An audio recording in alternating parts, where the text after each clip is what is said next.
You know, kids, a lot of people who have an attic above their houses, they worry about things getting in from the outside. Things like squirrels usually, or maybe a bird, maybe even a bat or a chipmunk or something like that. Not me. I don't worry about that stuff because it would have to be something a lot bigger than that before I would even notice it. That's too, you know, that's just small fry. That's so small. I wouldn't notice. It would have to be something a lot bigger than any squirrel up here. Actually, the way this attic is, I could probably have a clan of Sasquatches squatting, you know, living up here, and I would notice it for 2 years. And at that, I would still notice it before my wife would. But yeah, that's how much of a mess. But I guess if the Sasquatches got a little too ambitious and maybe got out of line, I might notice. But if they just restricted themselves to typical Sasquatchery and used this as their secret lair, I would never notice. But I guess if they went overboard and, say, for example, put in a bowling alley, I would probably notice that. Although, now that I come to think of it, a clan of Sasquatches intelligent enough to install a bowling alley in an attic would probably also be intelligent enough not to install it directly over the sleeping quarters of the homeowner, you see, because if they were bowling right above the part of the house where you sleep, you would hear it. So they would either have to be intelligent enough to not install the bowling alley over the bedroom, or at least intelligent enough not to bowl any frames on nights, you know, times when the people were sleeping, you see, because the Sasquatches would want to keep it quiet because they wouldn't, I presume they would not want to alert the homeowner to the fact that his or her attic houses a Sasquatch bowling alley. On to masks. Tonight's fantastic classic mask for all you fantastic, spastic, classic mask collectors in the Mask Fanatic is Creature from the Black Lagoon. Inarguably one of the finest monsters ever designed in all of moviedom. You know, a lot of rubber suit monsters look like rubber suits whenever the movie was made. From the old days right up until today, it's hard to do a rubber suit monster that really looks natural and believable, but boy, they nailed it in 1954 with the first Creature from the Black Lagoon movie. Now, this particular Creature from the Black Lagoon mask is by the great Don Post Studios. It's one of the classic masks of all time, I think. And, well, Don Post did more than one version of the creature. This particular one is today commonly known as Creature B, or the B version, or version B, but not, it should be noted, not Aunt B. No. But Creature B here was sculpted by none other than the great Bill Malone, a man who has saved the Earth from alien invasions on more than one occasion, who sculpted this. Oh wait, I wasn't supposed to mention that. The public doesn't know about that, right? I hope I don't get into any trouble. Well, I'll remember to edit that out. As I was saying, this version of the creature was sculpted by Bill Malone, a man who directed great movies like Parasomnia and the House on Haunted Hill remake, among others. And it's very close to the movie mold creature, but there are some minor differences. These eyes, which are sculpted in, molded in, are very distinctive and were not part of the movie mold mask. And there are just some small differences other than that, like the angle of the gills here. They're not quite as flared, and overall the head has more of a pod-like shape to it, but it's very subtle differences. It's very close. So close, in fact, that some people believe this is one of the movie mold masks, but it isn't. It's the Bill Malone creature. First introduced around 1974, and in production for a few years, and then released again and again. Released again in, let's go back, starting 74. Then released again for about 3 years in the mid-80s, 83 to 86, if I'm not mistaken, 3 or 4 years in there. Re-released again with no fanfare at all, just a small number of them, in 1990, at which time they were produced specifically for sale at the Universal Studios gift shops. And then again, and as part of the official big 1998/99 calendar series reissue. However, it should be noted, this is not actually the calendar creature, and the fact that they reissued both versions the one that was used on the 1966 Monster Calendar and the Bill Malone version, in 1998. The fact that they released both of them as part of that big project accounts for why this is now Creature B, because prior to 1998, it was just Creature from the Black Lagoon mask. It was just one of the Don Post Creature masks. Now, the first one that came before the Bill Malone one was actually adapted straight from the movie molds. Okay, so it looks exactly like the mask used in Creature from the Black Lagoon, because Universal provided original materials from which Don Post could produce their mask.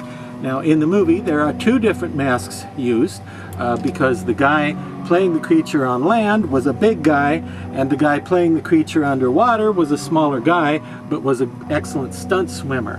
And the stunt swimmer, Rico Browning, was a little shorter than they wanted the creature to be. So they did the underwater stuff with him, but when the creature comes on land, they had to have a bigger guy to make him more frightening and more of a intimidating threat to the human characters in the movie. Isn't that right? Yeah, that's right. So the original Don Post creature, which in 1998 was finally named Creature A, is from the underwater mask mold, and it looks just like it. And Creature B, which I have here, was sculpted by Bill Malone around 1974. And as I had previously mentioned, it was reissued several times, sometimes with different paint jobs.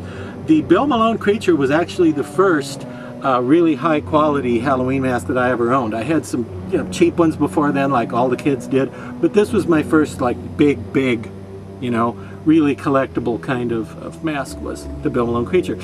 Not this specific one, unfortunately. I have no idea what happened to the one I had when I was a kid. Maybe I gave it away, or it got ruined, or maybe I sold it, or maybe it caught fire. I don't remember. But in any case, this one I painted.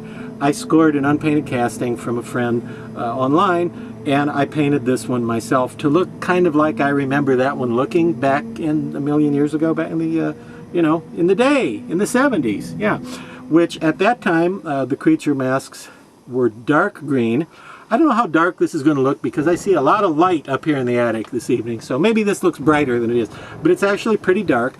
The one I had back in the day, and most of the others from that edition, were very dark green, not much detailing, not a lot of like shadows or highlights or anything, just dark green all over, with red on the lips, which is also dark, and then the early edition distinguishable by the distinctive eyeballs, which were basically black eyeballs with metallic silver irises. Look at that, is that cool? The later editions had different colors. The 80s creatures from this sculpture, this mold, the 1983 through 86 version, was a very bright green, and I thought it looked a little silly, a little gaudy, a little fake, a little unconvincing, Still a neat thing, just, I think this looks more realistic. Although this may be a little too dark compared to how he would have looked in real life. It's hard to tell because it's a black and white film and it looks different in different shots. But the 80s version was a very bright green. It had bright red lips that I never cared for because it looked like he was wearing his wife's lipstick or something. And the eyes in that one, instead of silver, they were sort of a greenish blue color, kind of a teal, you'd call it, kind of a turquoisey color. And then the 1998-99 calendar edition, which was not really on the calendar, did I mention? Yeah. The re-release from then, which was the best quality, very thick, high quality latex, nice thick castings, much nicer than either the 80s version or the 1990 gift shop version, I think. That one had yellow eyes, okay, black and yellow. But he was a sort of in-between green. He was a bright green, more like the 80s one, but not quite as flashy, not quite as designy looking. A little more natural shade of green, but still brighter and greener than this one. And the 1998-99 re-release did have the bright red lips, and it even had, some of them had red spots here and there, like a random scale here and there on the chest. On the back, a random scale would be red. So, and all these little warts were usually hit with red on those as well. It kind of made him look like he had measles or chickenpox or something. But obviously there's some variance from mask to mask. They're not all 100% identical, but many of them did have the red spots here and there from the 1998-99 reissue, but not on the original. Also interesting is the fact that this particular mask was used on a kids' TV show called Far Out Space Nuts in 1975. It was sort of a spoof of kind of like a Star Trek and Lost in Space and those kind of shows. They used the Bill Malone creatures in '75 for an episode. They used them as a race of aliens, and it looked like they were wearing, the actors playing the aliens were basically wearing gorilla uniforms from the Planet of the Apes movies with creature heads, and it was the Bill Malone creature. Really, by 1975, I think the people who made that television series should have suspected that kids would know who the creature from the Black Lagoon was, but just an interesting footnote in the career of the Bill Malone creature. One of the nicest masks ever, I think. A very, very cool one. And again, I've painted this one to kind of remind me of the one I had a million years ago, back in the days when the real creature would have existed. That's how long ago it was. But you can still find these online now and again. Just look for Creature B if you want the Bill Malone version, which has eyes. And by the way, the Creature A, the one from the movie mold, also by Don Post, has the eyes cut out, doesn't have eyeballs in it. So that's an easy way to tell them apart. And, well, I hate to disappoint him, but that's all I have to say about him.